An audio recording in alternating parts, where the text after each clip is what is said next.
Hey guys, it's your favorite sisters with the Confessions of a Reluctant Caregiver podcast. On the show, you'll hear caregivers confessing the good, the bad, and the completely unexpected. You're guaranteed to relate, be inspired, leave with helpful tips and resources, and of course, laugh. Now, let's jump right in to today's guest confession. Hey, Jay. We're like giggle boxes. This is so much fun. You know what? I think it's because we're together. I don't hear I'm going to touch you. Don't touch me. Oh, come on. Okay, ow. I'm going to have a bruise. Okay, so for people who, we're going to have to say this for a couple weeks at least. Yeah, at least. We're recording in a studio. We're together. We're together. Is there a song that goes along with Better together? Oh, I can't. I don't know the words to that one. That one's embarrassing. Yeah, stop. All right, I'm going to introduce the guest. Let's just get right into it. Guys, I can't see me loving nobody but you for all my life. Okay, that's what it was. That's what it was. That's what it was. Okay, sorry. And, nobody ever hears you sing. I know. And you broke right into that. I did because I like that one. Looks like okay, Breaking now Bad. you're going to have to be quiet. I have got to introduce this fantastic guest that we have. There's no talking allowed, Natalie. So we actually do have a guest today. And she's a podcaster, so that's a lot of extra pressure. I know. And here's what she's going to say. You're not supposed to do all the talking, ladies. It's my turn. Oh, that's true. Anyway. Okay, get ready. We have with us today, we're amazingly excited because this is the second time we've gotten together. The first time we totally bombed it. We couldn't get hooked up on the computer. So today we've got with us Adrienne Marioles. That was fun to say. That was fun to say. I like that. She is with us. Good. She is the host of, get ready for this because I love it, Young Life Interrupted. That's our podcast. It is a show dedicated to young caregivers. And there's always a why, is what I say. In 2011, her life changed dramatically when her mother was diagnosed with Parkinson's disease, and that's a disease that's really close to our hearts. At 29, she found herself thrust into the role of a millennial caregiver, navigating a new world of uncertainty and a responsibility. There's a lot of responsibility. Truth, that is true. She says she was living a double life, managing her mother's health care, finances, and daily needs while trying to maintain some semblance of normalcy. I feel like that's every day of my life. Every day. It's a hot mess. Adrienne, let's talk about hot messes. We are so glad to have you here. Thank you so much. I'm so excited to be here. I'm such a fan, and it's so awesome to see you in the same place together. We can touch each other.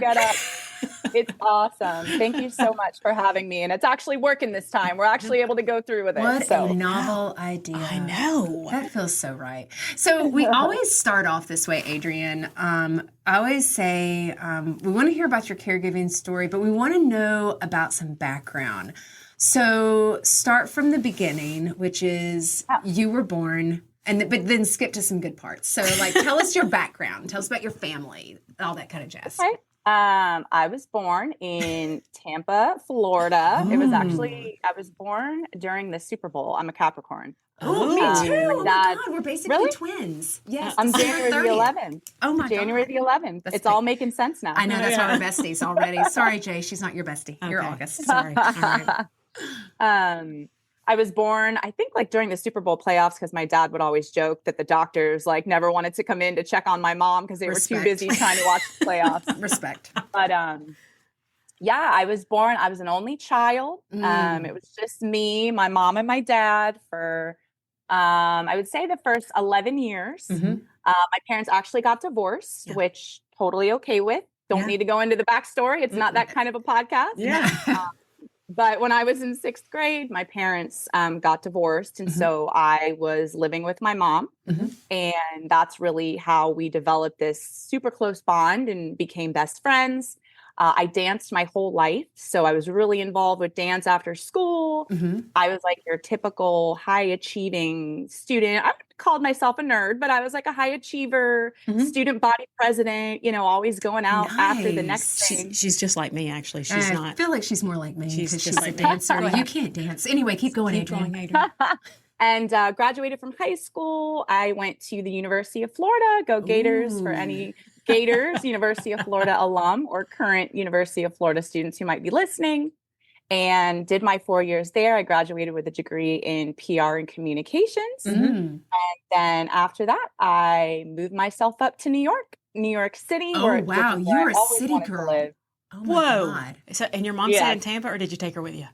My mom stayed in Tampa, Okay. and Wow. I know it was a hard decision to Yeah. leave my mom, because since I was an only child and we were so close, she was used to having me there every single day.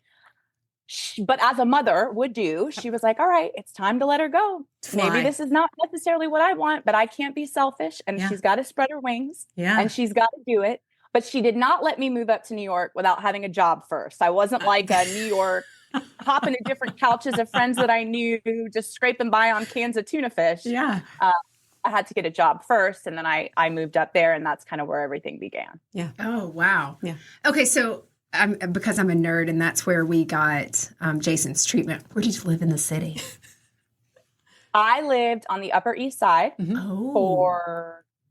I live on 65th Street between 1st and 2nd Avenue. Okay, that's pretty awesome, because we lived on East 54th. Okay. Near Sutton Place. That Sutton Place was my hood. And so I lived near I know Sutton Place. Yeah, and so that was where we lived down there. So I'm like, I know exactly where you live, because we go up there every 6 months for his follow-up treatments. And I'm like, oh my God, I know where you live. Yeah. Which is really awesome. You could have been neighbors. We basically this is again, Cap, New York City, Sarah Jessica Parker. I mean, I feel like you're a Sarah Jessica Parker. No. That's all I'm going to tell you. I mean, I think we both know. was living out all the Sex in the City dreams. And please let it be that kind of podcast. Let's not say all of them. Let's not say all of them. But the high heels and the dresses and I'm everything. not saying I was Samantha, but I could have been. But so you've got the job up there, and you are living this life. Like, this is the career that you have always wanted. Yeah, I mean, I always wanted to live in New York City. I was like, I'm breaking out of Florida. I want to do something different. Something was so magical about New York, and it called me. And being a dancer, like, I loved that I could just go to a Broadway show or a dance performance. Like, everything was at my fingertips. Yeah. And just like the energy of that city. Yeah. So I felt right at home when I got up there. I really, really did. So how long did you live in the city before you because everybody gets the call. So how did the call, and really it's almost like a call to care. You know what I mean? Like when did kind of go into that? Like you're living your best life, us and Samantha. It's so vivid, just like I'm sure it is for everyone. Hence why you've coined it the call. It's I don't remember a lot, let's be honest, but this pivotal, I call it my pivotal moment. It was like the pivotal point in my care journey. Yeah. So I moved to the city when I was 24 years old out of college. And at this point I am 29 years old. And at the time I moved out of the Upper East Side. I was living in Brooklyn, had a little studio apartment in Brooklyn. And it was just like any day. I would call my mom on my walk to work, and I didn't get her on the phone, which happened before, maybe she left the phone in the other room, or she was busy at the time and got into work, got busy with my day. And then 5 o'clock rolls around and I look at my phone and I'm thinking, that's weird. I don't even have a call back from her. Yeah. So I try calling her again. She doesn't answer. I'm like, okay. I start getting like a little bit panicky, but trying to stay optimistic. Yeah. So when I spoke to my mom the night before, she had told me that she was going to be going to dinner with a friend of hers. And I didn't have the friend's number, but I had the friend on Facebook. So I sent her friend a Facebook message like, I don't know what's going on, but I cannot get in touch with mom. I have a really bad feeling about this. So she's like, I'm on my way there now, because she was going to pick her up and take her to dinner. She said, I'm on my way there now. Just like, try to stay calm. I'll let you know what happens. And I gave her my phone number so she could just pick up the phone and call. Yeah. So she gets to my mom. She's like, car's here. My mom was living in a condo. So she's like, the car's, in front of the condo. But she's like, I'm knocking on the door. Nobody's answering. So push came to shove. Like, she ended up calling the police, who called the fire department, who basically had to break into her condo.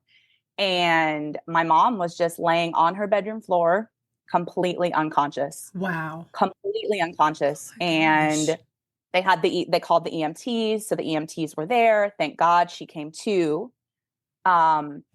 We don't even know what happened. If she tripped, if she got dizzy and fell a lot. She was having these drops in blood pressure. So she was like having these little bouts where she was fainting. Yeah. Wow. Nobody knows because my mom couldn't remember. And obviously, like the whole time I'm waiting for this call, I remember going in a corner of my studio apartment. I'm on hands and knees. Like it makes me want to cry just thinking about it. And I'm like praying, like, God, please, please, like let her be alive, you know? And God answered my prayer, and he answered my prayer with my mom many times, many, many scary times along the journey. And that is what I now call the moment that my life changed forever. My life and my mom's life changed forever. Yeah. You said that she had fainted. Were there spells like that before that maybe, or was she feeling bad before and she hadn't told you about it? You know, I think looking back now, I have a feeling there was just a lot going on with my mom. Yeah. And because I was living long distance, I wasn't there to see it. Yeah. And I know that my that. mom knew that I had my own life going on in New York, and she didn't want to worry me. You know, as a parent, it's like your child's off, they're living their best life. Why am I going to burden them? Why am I going to worry them with what's going on with me? It wasn't until I would come home for visits then I started to kind of notice little things here and there that I thought were kind of peculiar and odd. Yeah. But she was having she had orthostatic hypotension, which is basically when your blood pressure drops dramatically. So if she stands up, that pressure drops so low that she would have these little fainting spells. So that could have been it. She could have tripped because preliminarily she had that Parkinson's diagnosis.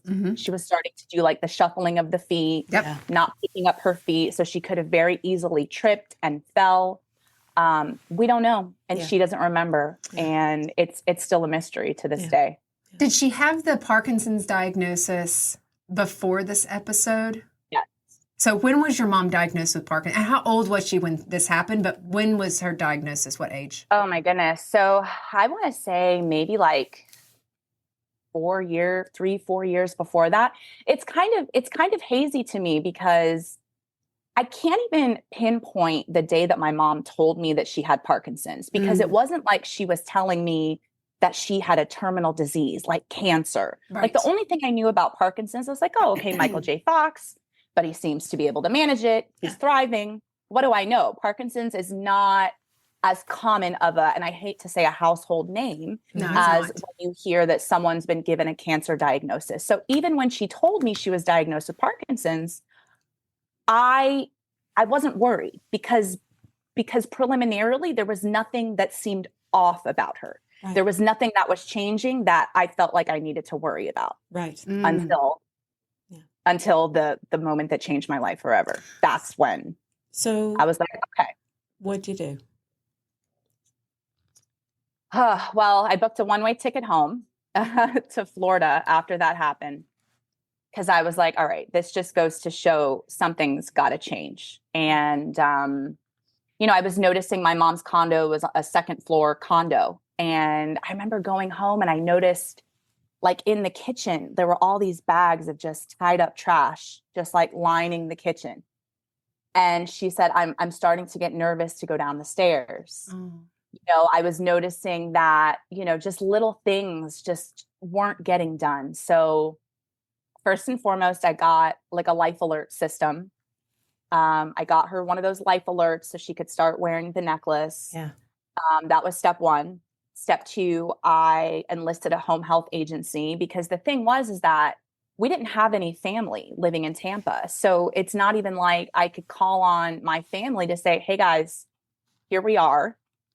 I'm a million miles away. I can start taking over responsibilities long distance. Like I started taking over her finances and other things I was able to manage from afar. But there was nobody I could say, all right, Mondays, Wednesdays, and Fridays, it's going to be this cousin, and Tuesdays, Thursdays, Saturday, it's going to be this person. We didn't have that. Yeah. So I looked into a home health agency and I started having like a home health aide come out a couple times a week to be able to do my mom's laundry and take out the trash and just manage the household.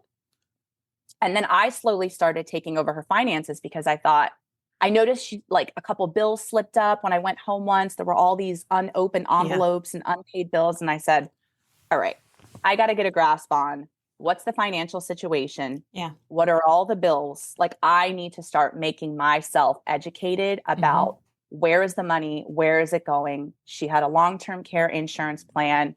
I was like, I got to start getting educated, which was so crazy to me because this was all foreign. I was like, long-term care insurance? Yeah, you're Like, 29. You don't think about stuff like that. The only insurance I heard about is car insurance because I was, to drive. So are you still, you booked that one-way ticket, you're working. So how does that conversation go? I'm kind of curious. Do you go and say, hey, I need to go to Florida?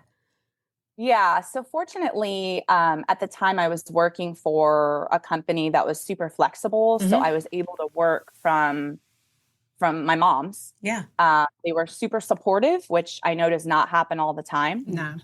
So that was really helpful. I kind of was between jobs. I get bored very easily.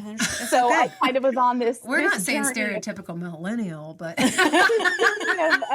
But it was also, I was trying to figure out, like, where is my place in the world? That's and that's true. sort of been my forever.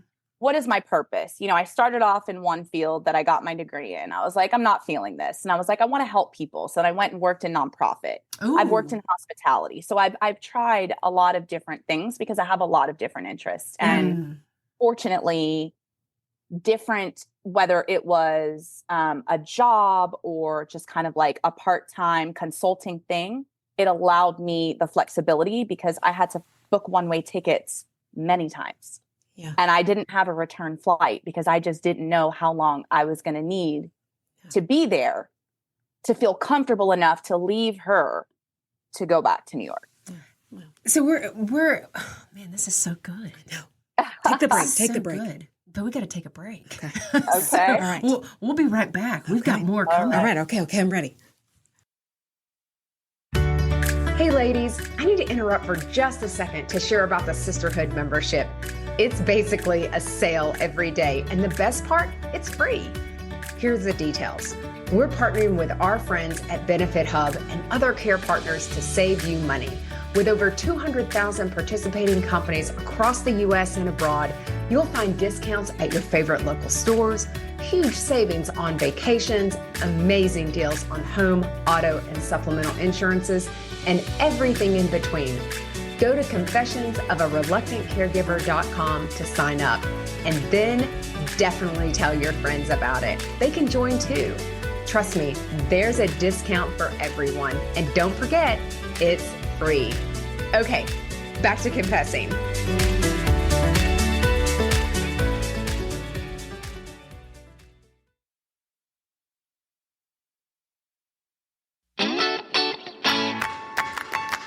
Do you love to listen to podcasts? So do we. And these sisters are excited to support our fellow sister in care, Nicole Will, host of Navigating the World with Your Aging Loved One. As former guests ourselves, we love how Nicole explores the world of aging and care. Beyond the informative interviews, Nicole's gathered helpful resources and practical tools that encourage and give hope to caregivers navigating the aging journey with their loved ones for a more meaningful and fulfilled life. You can find Nicole wherever you download your favorite podcast or go to her website, www.willgather.com.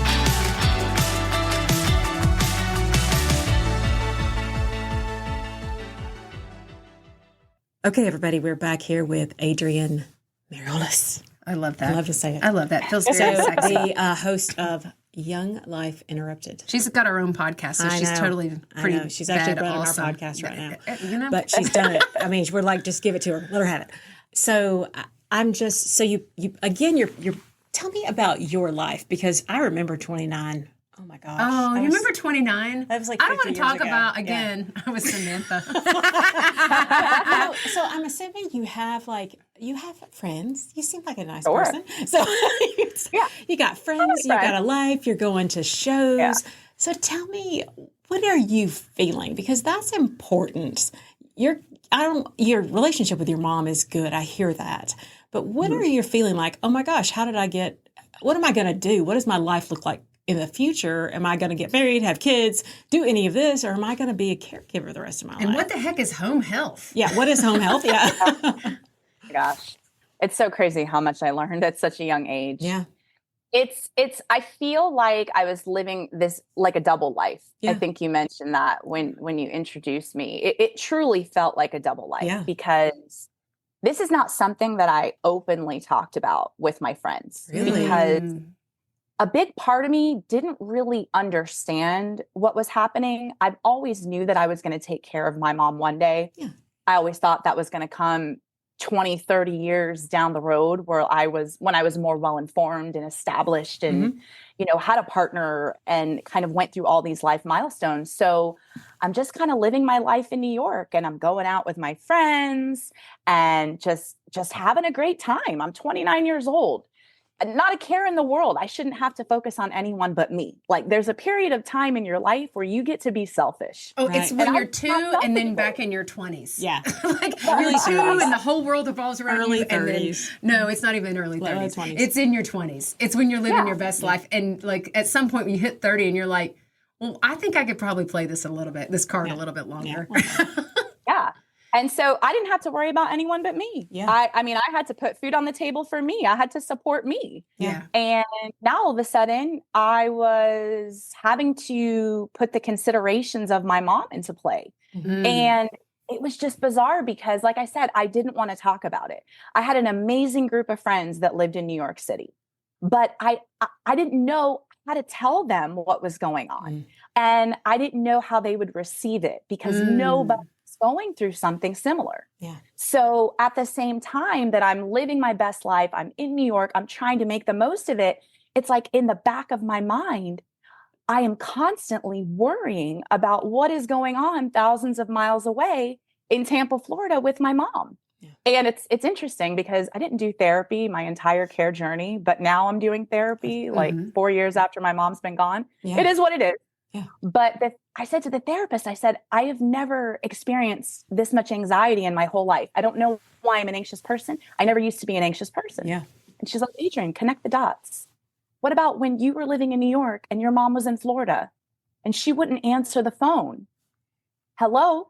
How you would feel until you could get her on the phone and know that she was okay. So it was a lot, because I almost felt like I was living a lie and I was hiding this big part of myself from friends. I would date. That was a time I was going on dates all the time.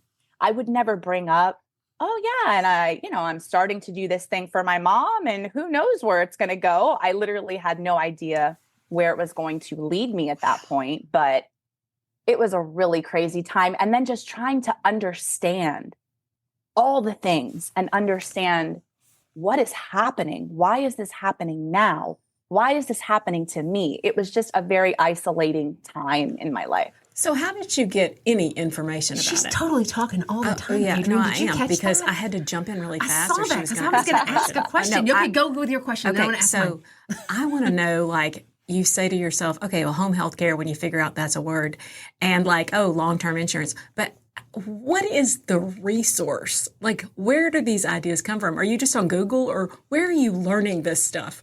Yeah, I mean, so I guess my generation is pretty tech savvy. I mean, Google. True. I always say, like, Google was my best friend. Yeah, I would just Google the snot out of anything that I needed to figure out, and because there wasn't a welcome wagon. There was no welcome wagon. Like, welcome, Adrienne. Adrienne, here's your caregiving journey. Here's a 400 million page caregiver handbook. The yellow pages of caregiving. It's like Beetlejuice with the recently deceased guidebook. Exactly. And they're all like, that's what we need for caregiving. I know.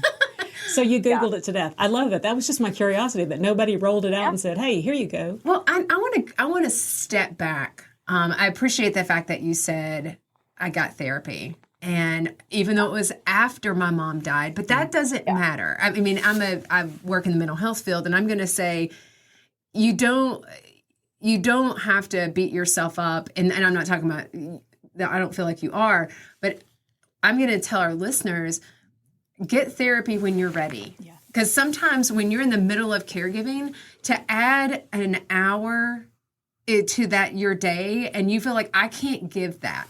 So you're going to do it when it's the right time for you. And some people are going to say, I need it right in the middle of it. If I don't have this me time to have it, like to throw things against the wall and to almost sanity check myself versus after it's over. For me, after it was over, when we left New York City from Jason's treatment, I couldn't figure out what was wrong with me. And I actually said to friends of mine in the industry, I said, I think I need to talk to somebody. And then that made me feel uncomfortable a little bit because, I mean, I'm in the mental health field and I'm like, I should know these things. So that's vulnerable right there. And, but the reality is, you know, will they understand? Yeah. It's finding the right clinician who understands that experience. Because if you've never been through caregiving, you don't understand that level of fresh hell. And I don't mean that you don't love the person you're caring for, because some people don't like the person they're caring for. Oh. I don't hear you saying I didn't like my mom, but it ain't easy. Yeah. Even if you like the person, it can get hard. Mostly that. So the part that was the most interesting that you just said was when you said, I dated, I had my friends, I didn't tell them. Yeah.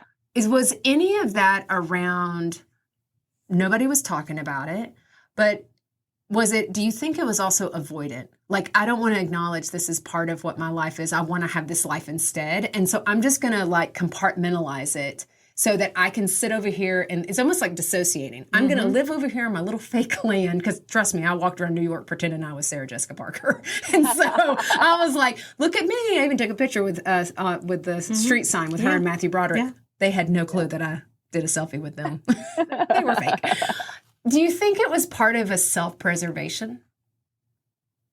I think it was a lot of things. I think at the time I was kind of in denial about what was happening. Yeah.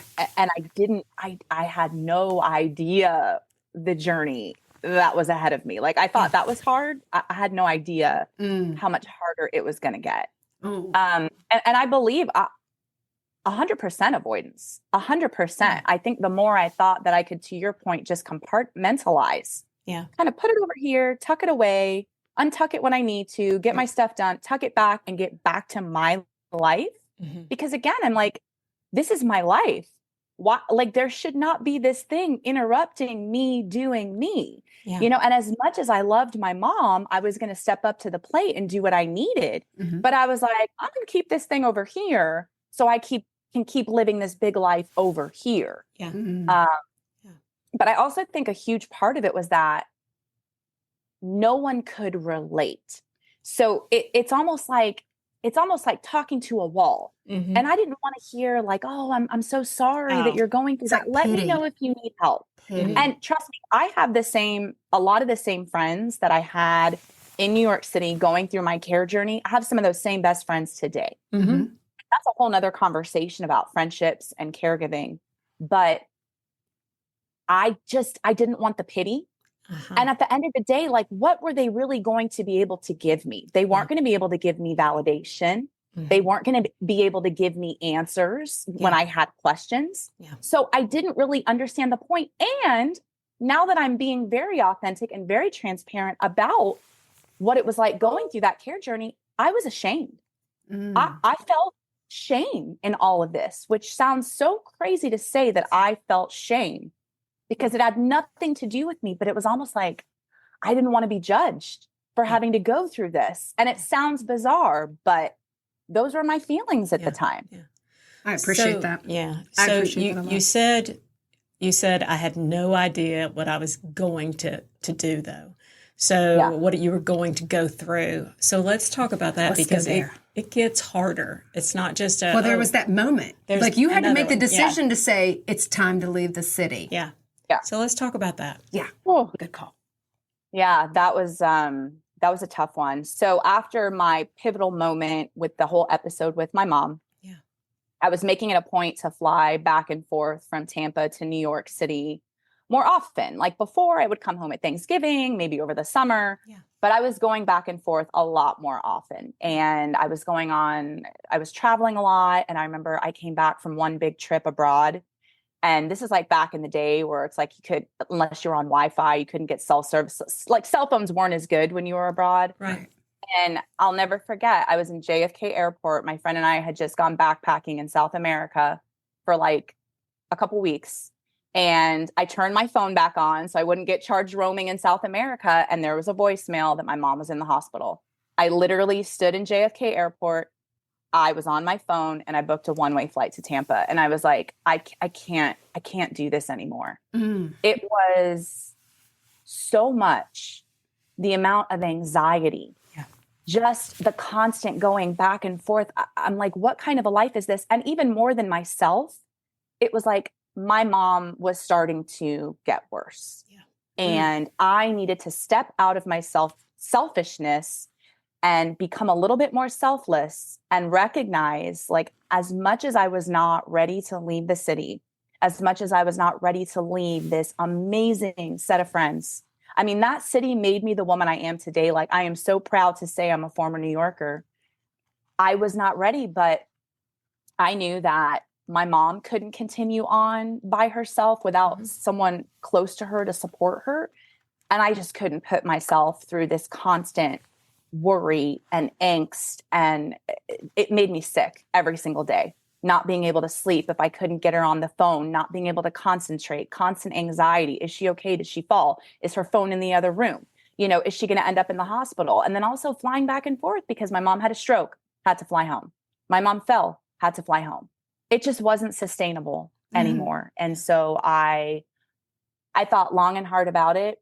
And I said, I'm just going to have to give up this life that I had created for the past 12 years. And I literally packed up 3 big boxes, mostly just my clothes, and shipped them all to Florida, sold everything else, and shipped 3 boxes to Florida, back to a state that I never in a million years, if you would have asked me, thought that I was ever going to be living in again, much less to be moving back to do what I was doing. Well, and I think about what Adrienne just said. She was living in a chronic state of anxiety and uncertainty. And our bodies are going to say, you can't do that. We know that the impact of chronic anxiety and chronic unpredictability, and that, it will have an impact on your health. You said sleep. You said you were feeling anxious. And so your health is ultimately going to take a hit. Mental health, physical health, and general, just all the people around you. Yeah, I agree with that. Yeah. So you moved back, and you said, how old were you at this point? Because you had been in New York for many years at that point. So you moved back to Florida. So now I was 34. You moving back into the house that you grew up in, or where are you? The condo. The condo. No. So my mom had already, well, there was a whole piece I guess we missed in terms of what did I do when everything started happening with my mom. One piece that I left out is that ultimately the Life Alert and the home health aid weren't enough. So I had a conversation with my mom and I was like, it's time for that next level. And my mom actually moved into an independent living community in Tampa. Okay, so I'm going to hold you on that for just one second because we're going to take one more break and then we're going to come right back off of that. Yeah. Awesome.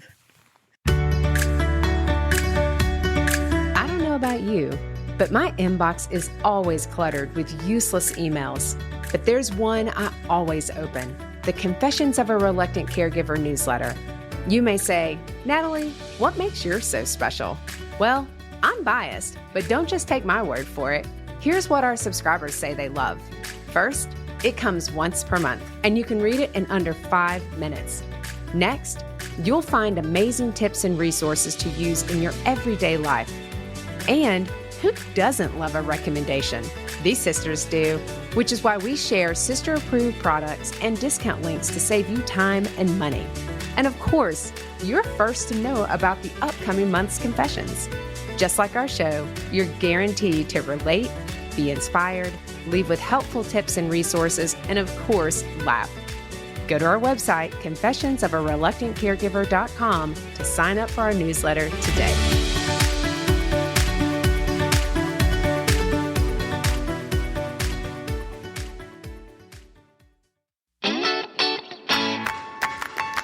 If you like like confessions, we have another podcast we'd love to recommend, the Happy Healthy Caregiver podcast with Elizabeth Miller. As a fellow Whole Care Network podcaster, we love how Elizabeth chats it up with family caregivers and dives into their caregiving and self-care strategies. Just like us, Elizabeth believes that family caregivers are the experts in caregiving.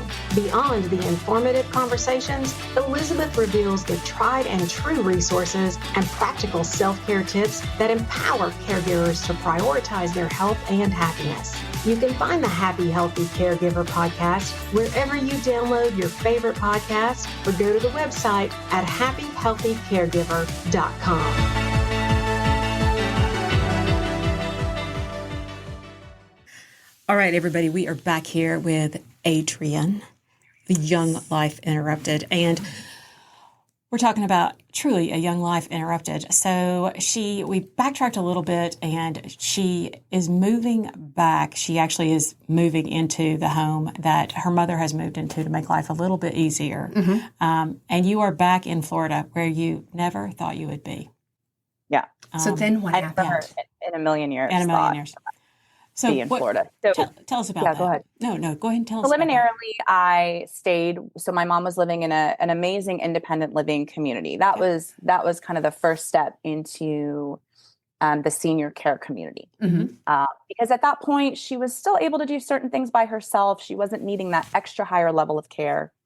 But I moved back. I stayed there a couple weeks, and this might sound kind of selfish, but I had made the choice that I was going to move back.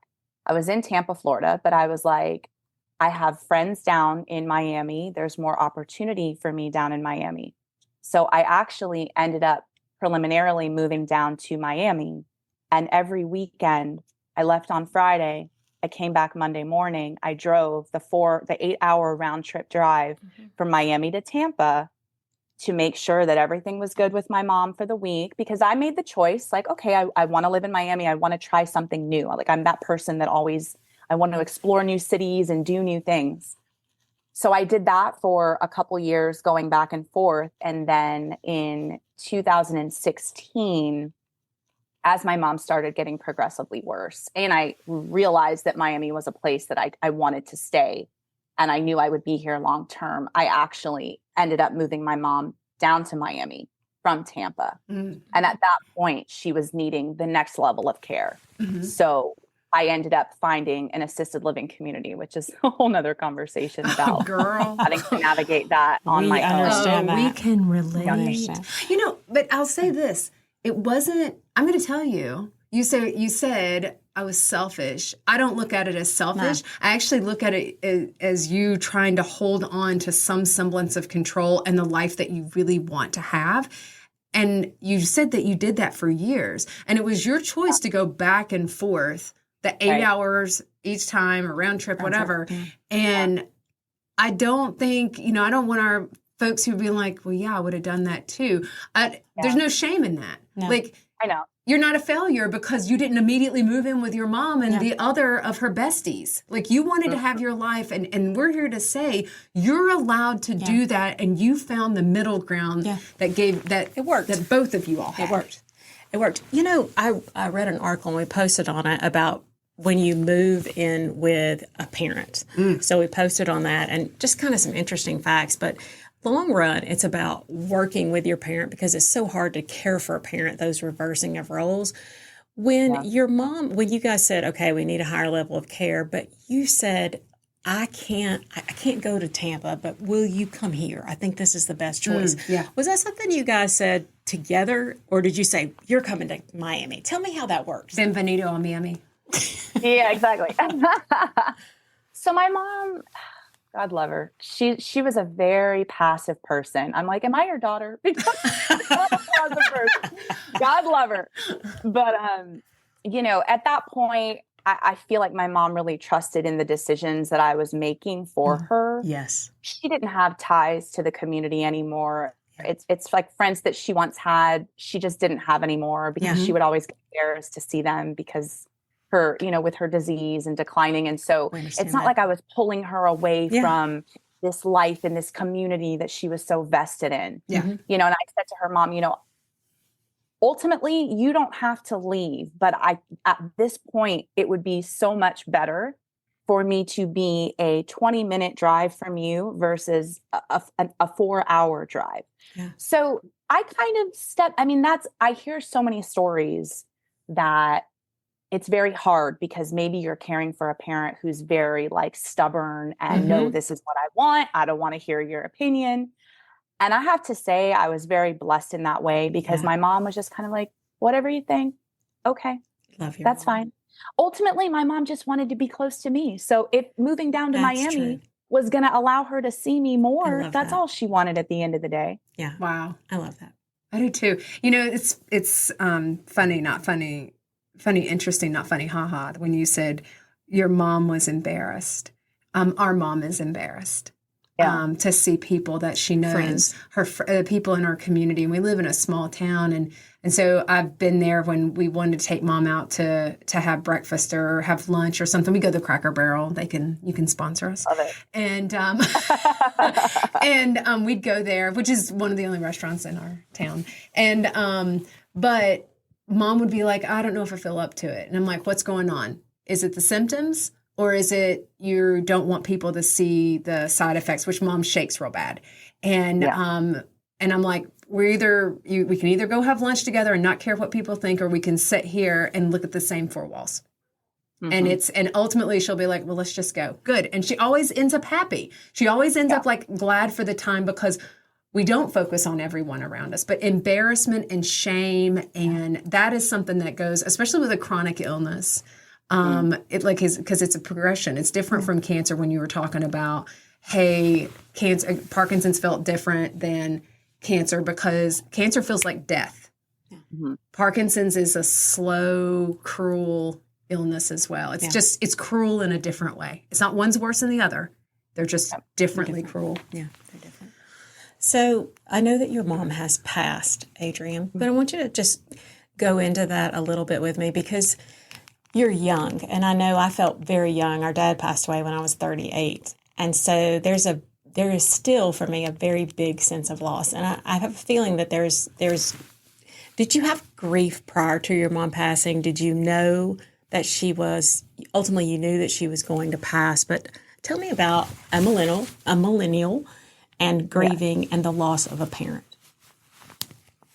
Yeah. So something that I learned after she passed. I actually did a whole podcast episode about it, is this term called anticipatory grief. Yes. I had never heard of anticipatory grief before. And I can't even tell you where I came upon it. I don't know if I was listening to a podcast or I read something about anticipatory grief. And when I heard that term and I read about what anticipatory grief was, it was almost just like my jaw hit the ground.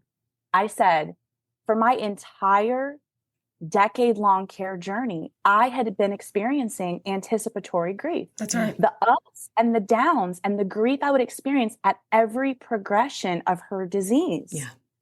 So it was actually really interesting because I always pictured when my mom passed, it was going to be like the movies. You know, I'm on the floor sobbing and I'm inconsolable and nobody can get me out of bed and I can't eat and I don't want to talk to anybody. That's how I thought I was going to be. And my mom took about 7 days. She transitioned for about 7 days. So it was like a 7-day, almost like a waiting game where it was like the end is going to be any day now. But my mom was it's a whole story. It was COVID. She was in hospice inpatient. So I wasn't able to be with her when she passed. But when I got that call, actually, I woke up the next morning and my then boyfriend, I said, can you just look at the phone? Every morning I was like, can you look at the phone? Can you look at the phone? Because I don't want to be the one that listens to the voicemail that she's passed. Right. And I saw that there was a voicemail from the hospital and I knew, but he listened to it. And I was upset. Of course I cried. Of course I was upset because now it was like, okay, she's really gone. But I was extremely surprised that I did not have this physical and emotional reaction to her passing that I thought that I would. And now learning about anticipatory grief, it just makes so much sense why. You've been because grieving I had for been 10 grieving years. for 10 years. Yeah, absolutely. Would you say, and it's a weird question, and if you say no, it's fine. Did you have a sense of relief in the sense of like you felt this weight come off of you? Because we had a guest talk about that with her mom who had cancer, and it was just, she was like, she experienced exactly what you're talking about. That when she passed, it wasn't this full breakdown like everybody wants, they see on the movies. What was that? Was it like, it's almost like you're waiting to exhale. Yeah, I call it like you're letting the air out of a balloon. Yes. And I feel guilty. I think now that I'm 4 years out in my care journey, I used to feel guilty about saying this, but I know that I shouldn't feel guilty because it's how I feel. You know, there were many times when I was caring for my mom, and I would never say this to anybody during my care journey. But now that I'm trying to be open and transparent so other people feel seen, heard, and validated, you know, there were times when my mom was still alive that I would say, I want this to be over. Yeah. And that sounds horrible to say, that you want this to be over. Not only did I want it to be over for me, but I wanted it to be over for her. Yes.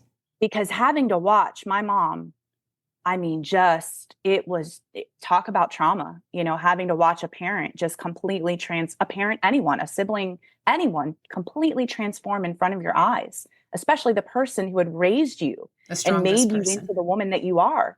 It's like those roles are reversed. And now you're seeing this helpless person and this helpless human being. I knew she was suffering. And so there were many times that I wanted my journey to be over. And so it wasn't an immediate feeling. Obviously, like immediately once she passed away, it wasn't like I felt like, huh?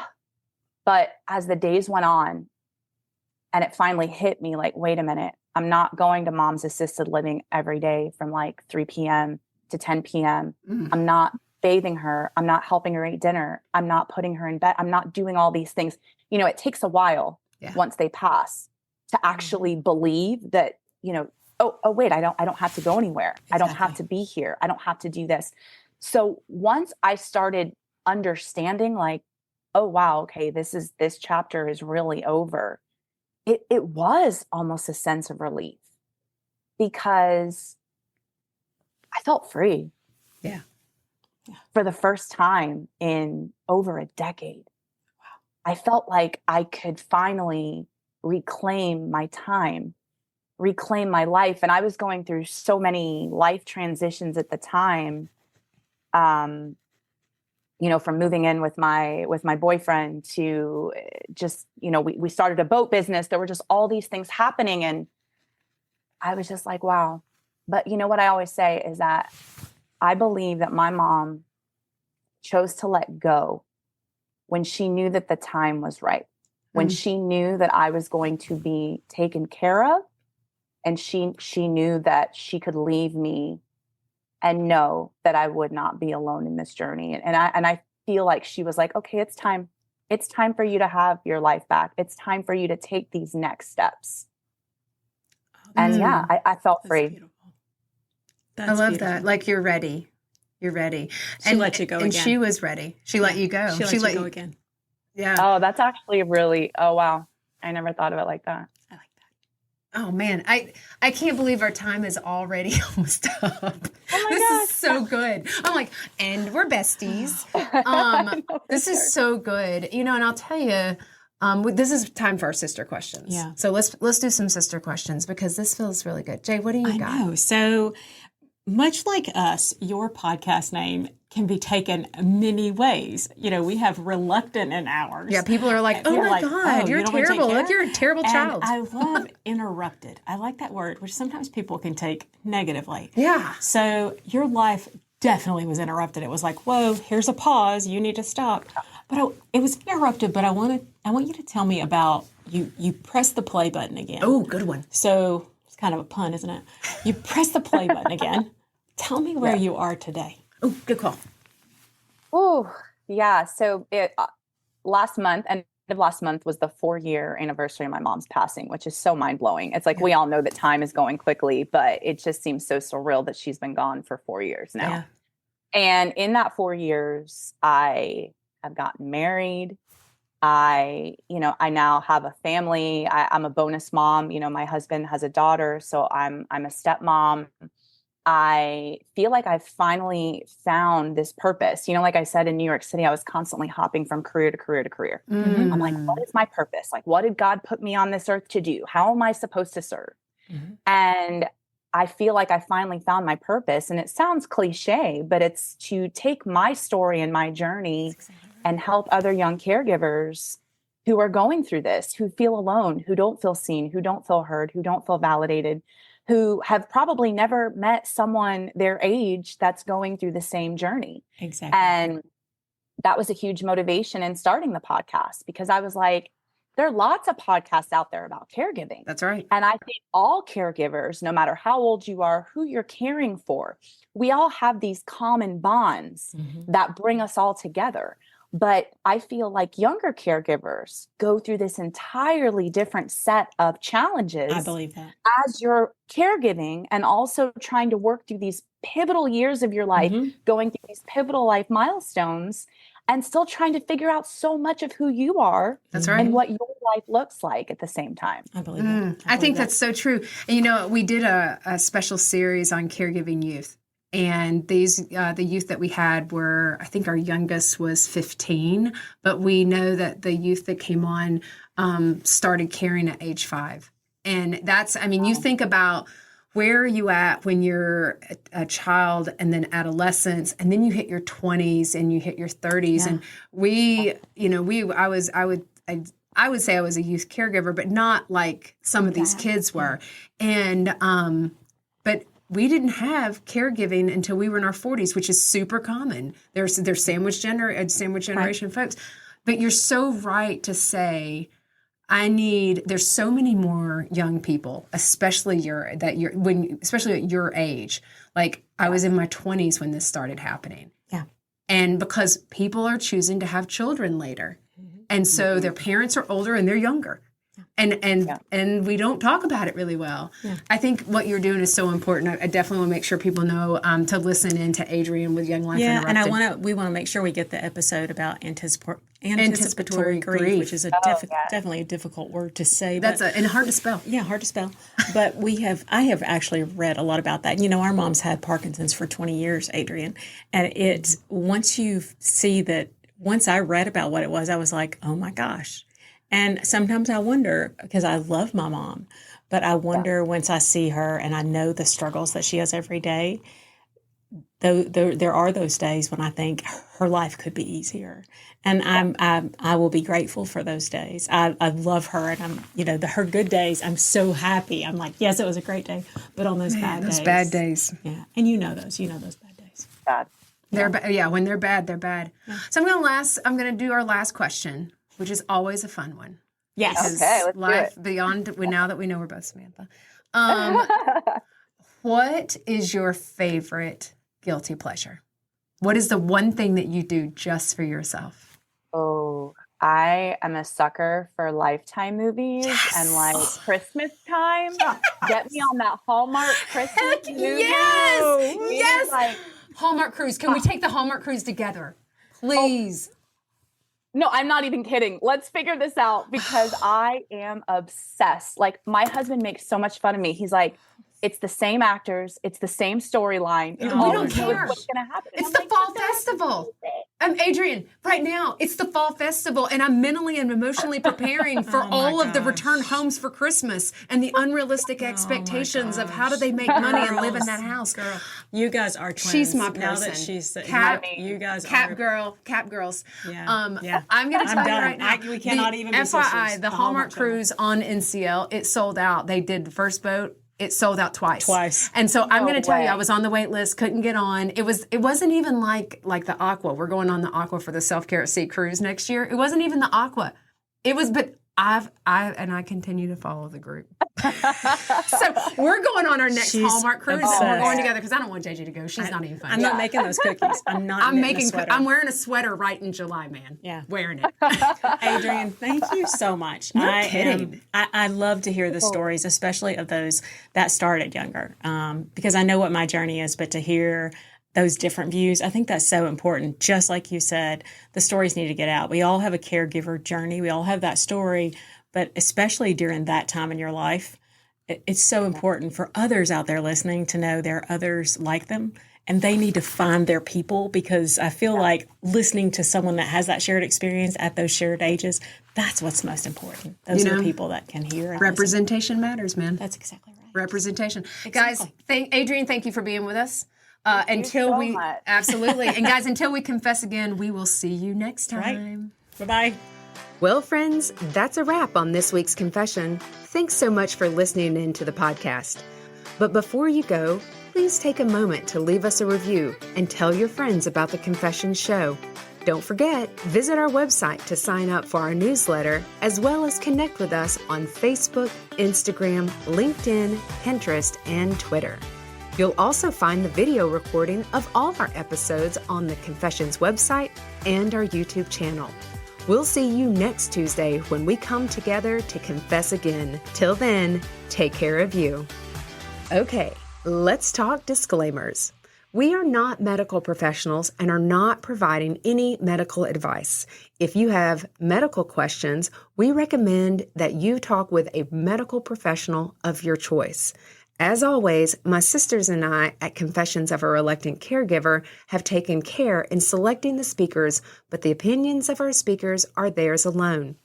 The views and opinions stated in this show are solely those of the contributors and not necessarily those of our distributors or hosting company. This podcast is copyrighted and no part can be reproduced without the express written consent of the Sisterhood of Care, LLC.